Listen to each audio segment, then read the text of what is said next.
ألم تر إلى الذين يزعمون أنهم آمنوا بما أنزل إليك وما أنزل من قبلك তুমি লক্ষ্য করো, তোমরা কি দেখো না এক শ্রেণীর মানুষ এমন রয়েছে যারা নিজেদেরকে ইমানদার বলে দাবি করে, মুমিন মুসলমান বলে নিজেদেরকে পরিচয় দেয়, অথচ ইউরিদুনা আন ইয়াতাহাকামু ইলা তাগুত, যে তারা তাগুতের কাছে বিচার চাইতে যায়, তারা তাগুতের কাছে সিদ্ধান্ত জানতে চায়, তারা তাগুতের ফয়সালা জানতে চায়।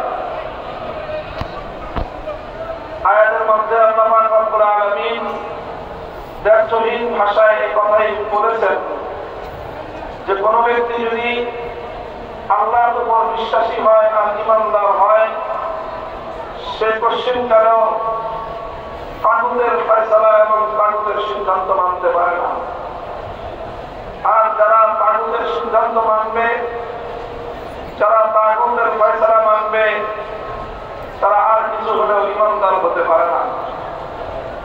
আলো আর অন্ধকার যেমন একত্রিত হতে পারে না, রাত্রি আর দিবস যেমন এক সময় জমা হতে পারে না, আসমান আর জমিন যেরকম একত্রিত হতে পারে না, ঠিক একইভাবে আল্লাহর উপর বিশ্বাস এবং ঈমান আর তাগুতের উপর আস্থা এবং তাগুতের উপর বিশ্বাস, এই দুটো কোশ্চিনকালে একত্রিত হতে পারে না।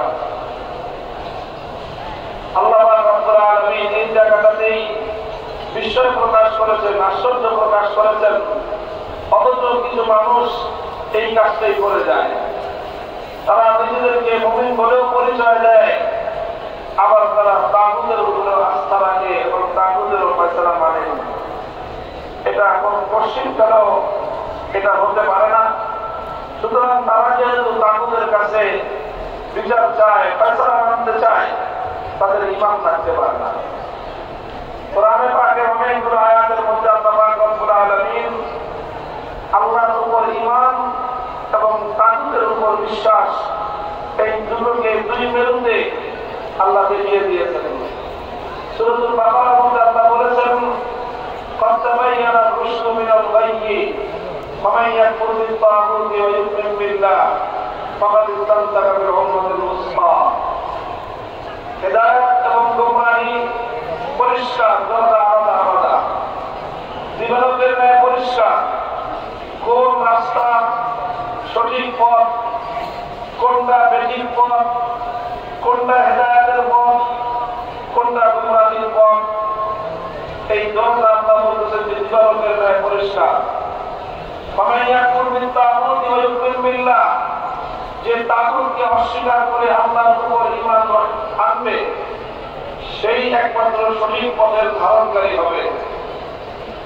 অর্থাৎ শুধুমাত্র আল্লাহর উপর ঈমানের কথাই বলা হয়নি, সঙ্গে সঙ্গে বলা হয়েছে আল্লাহর উপর ঈমানের পাশাপাশি তাকে তাগুতকে অস্বীকারকারী হতে হবে।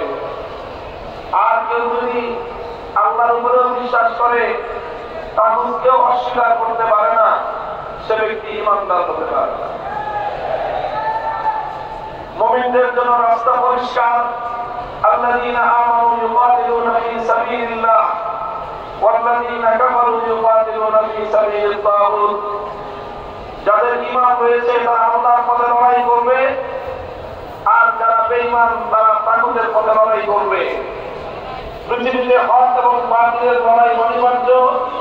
যতদিন এই পৃথিবী আছে ততদিন হক বাতিলের লড়াই থাকবে। একদিকে আল্লাহর সৈনিকরা লড়বে, অপর পক্ষে তাগুতের সৈনিকরা লড়বে। হকের পথের পথিক আল্লাহর অনুসারী ঈমানদার বান্দা আর তাগুতের অনুসারীদের মধ্যে কোনদিন আপোষ হতে পারে না। এ লড়াই চিরন্তন, এ লড়াই অনিবার্য। এখানে কোন ধরনের আপোষকামিতার সুযোগ নাই। মুহতারাম হাজিরিন, এতক্ষণ পর্যন্ত কোরআনে পাকের অনেকগুলো আয়াতের উদ্ধৃতি দিয়ে একটা কথা আমি আপনাদের সম্মুখে ব্যক্ত করলাম। সেই কথাটা হলো যে যারা মুমিন, ঈমানের পথ ভিন্ন আর তাগুতের উপর বিশ্বাস এবং আস্থার পথ সম্পূর্ণ ভিন্ন। এখন প্রশ্ন আসতে পারে যে তাগুত জিনিসটা কি, তাগুত কাকে বলা হয়? যেহেতু কোরআন পাকের মধ্যে বহুবার এই শব্দটা প্রয়োগ করা হয়েছে, তাগুত এই শব্দের সঙ্গে ইসলামী আকীদার অনেক সম্পর্ক রয়েছে। এই শব্দটাকে যথাযথভাবে অনুধাবন করা একজন মুমিনের আকীদা সহিহ রাখার জন্য জরুরি। এই জন্য আমি তাগুতের পরিচয় তুলে ধরতেছি। কোরআন পাকের মুফাসসিরিন কিরামগণ কদিমান ওয়া হাদিসান, সর্বযুগে যারা কোরআন ব্যাখ্যা করেছেন, তাফসীর লিখেছেন, তারা তাগুতের পরিচয় দিয়েছেন। তার সংজ্ঞা এবং তার তারিখ, তার ডেফিনিশন এটা বলে দিয়েছেন।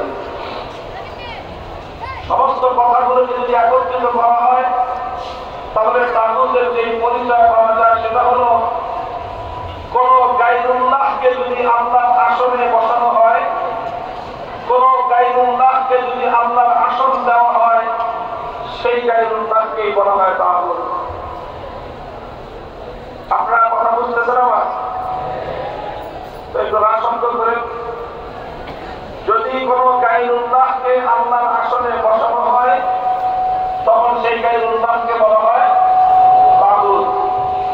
গায়রুল্লাহ তো বুঝেন, গায়রুল্লাহ বলা হয় আল্লাহ ছাড়া যা আছে সব কি এক আল্লাহ, আর আল্লাহ ছাড়া মহাবিশ্বের মধ্যে যা আছে সব কি গায়রুল্লাহ। আসমান গায়রুল্লাহ, জমিন কি, মানুষ জিন ফেরেশতা সব কি, নবী ওলি আউলিয়া যা আছে সব কি গায়রুল্লাহ।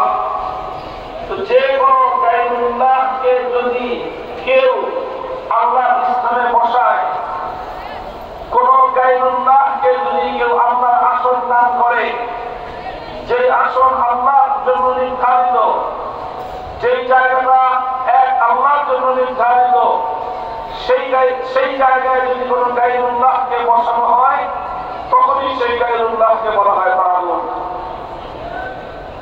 দৃষ্টান্তের মাধ্যমে আমি আরো পরিষ্কার করতেছি। যেমন মহাবিশ্বের মধ্যে ইবাদতের উপযুক্ত একমাত্র কে? জোরে বলেন, ইবাদতের একমাত্র উপযুক্ত কে? আল্লাহ ছাড়া আর কেউ ইবাদতের উপযুক্ত নাই। লা ইলাহা ইল্লাল্লাহ, ইবাদতের উপযুক্ত একমাত্র আল্লাহ। তবে ইবাদতের এই আসন নির্ধারিত কার জন্য? আল্লাহর জন্য। এখন কেউ যদি আল্লাহ পাকের জন্য নির্ধারিত ইবাদতের এই আসনে কোন গায়রুল্লাহকে বসায়, আর সেই গায়রুল্লাহ যদি ইবাদত করে, পূজা করে, তাহলে সেই গায়রুল্লাহকে বলা হবে তাগুত।